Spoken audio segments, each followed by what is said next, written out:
Welcome everybody back to Rob's MetalWorks. We are here at Backstage Live in the Warehouse District in the Alamo City. It brings me great pleasure to welcome back a legend, the man, Mr. Phil Anselmo, to Rob's MetalWorks. Phil, how are you doing? Doing good, sir.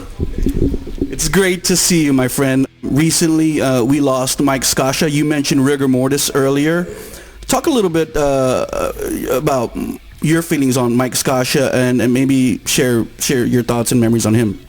Well, when I first moved to Texas, first and foremost, I want to say rest in peace, Mike Scaccia.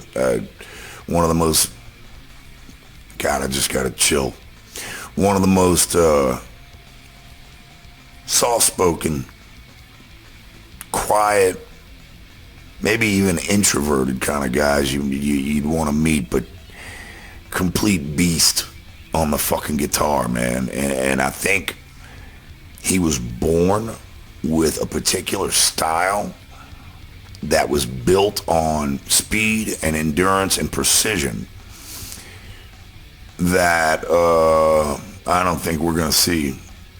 Or if we do, I ain't seen it yet. And I've been around the whole fucking world, and I've seen elite guitar players playing right before my fucking eyes.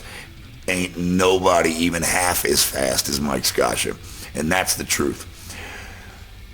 Now, to get interesting, when I first joined the band, automatically I hooked up with one of the local underground band's lead singers. I saw him playing. They were called Rotting Corpse. You probably might remember them. And me and Jim Moqueen, the singer, got to be good friends, and he made me realize that there is a rift between Rigor Mortis and Pantera. It was like, whoa. And at the time, it was like, Pantera, you fucking posers, and Rigor Mortis was with thrash, man, fuck posers, kill posers. You had to be there. So, here I am. I'm like, well, fuck, man.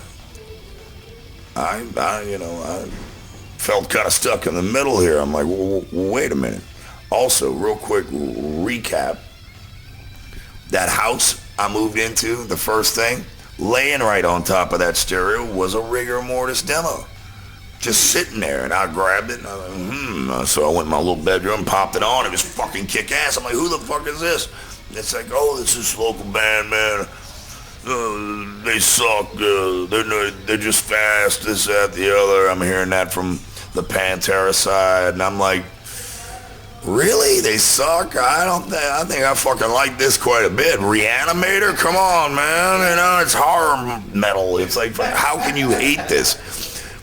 So I was hanging out with Mo Queen, and we went to this record shop where the guitar player for Rotting Corpse, John Perez, used to work behind the counter. And John Perez, you might know from Solitude Aeternis.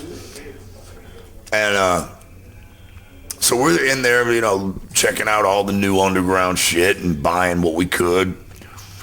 And in comes this group of crazy-looking, long-haired fucking dudes with axes hanging off their belts and animal pelts and knives and all this shit. I'm like, Jesus Christ, who the fuck? And he's like, uh-oh, man, that's the dudes from Rigor Mortis. And I'm like, really? I'm like, fuck, cool. So I beeline for him. I'm like, what's going on, man? Casey Orr, that's who it was. It was Casey and a bunch of his Texas Chainsaw-looking friends, and he's like, hey, man, what's up? And I told him I love the demo, and he's like, all right, man, cool, man, I appreciate it. And about a few minutes into the conversation, he's like, well, who are you? What are you doing? I said, well, I sing for Pantera. And he's like, what? You sing for Pantera?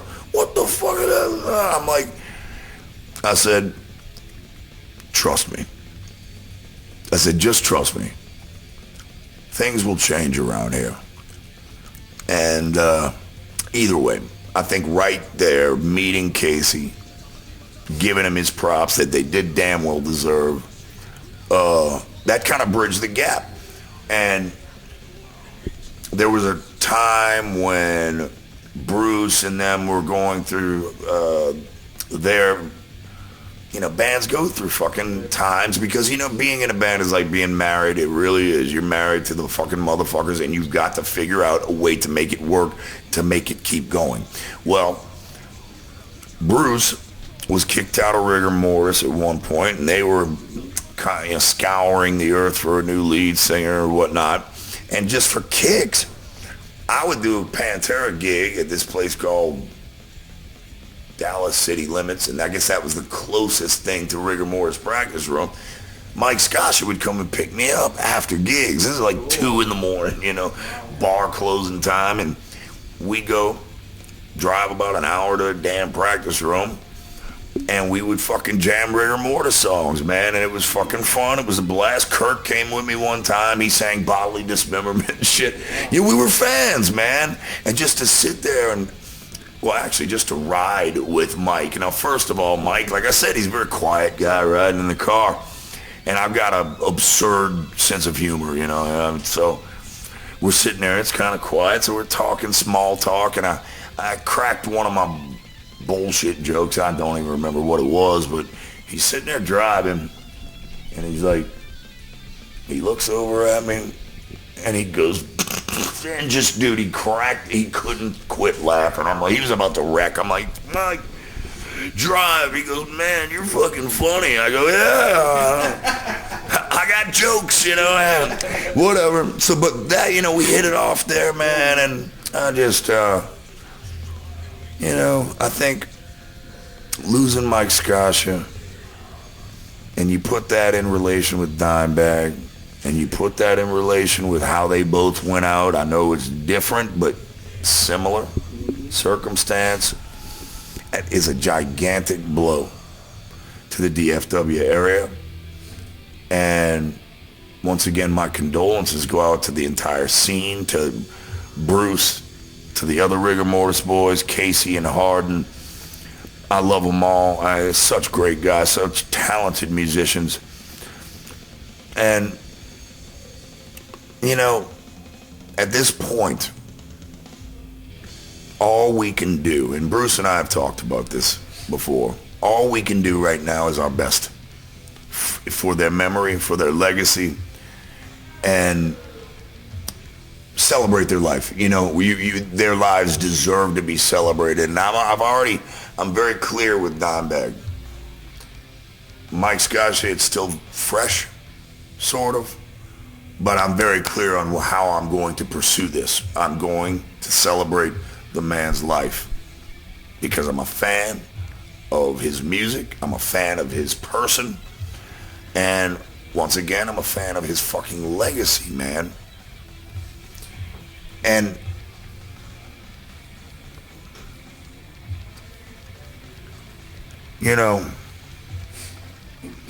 I think it's important for me to say that, and I mean no disrespect here, but it just seems like the Texas area is almost an unnaturally prevalent fucking playing field for great guitar players that are hidden here, there, the other where, anywhere, elsewhere, when. They're everywhere. It's amazing. Like, in Texas in general. Did I just say DFW? I meant Texas. Texas. I mean, look at Marzi. He's a Houstonian, man. Via Persia. But he's lived in Houston most of his life, And it's like, there's this something in the water, man. And I think that with Marzi,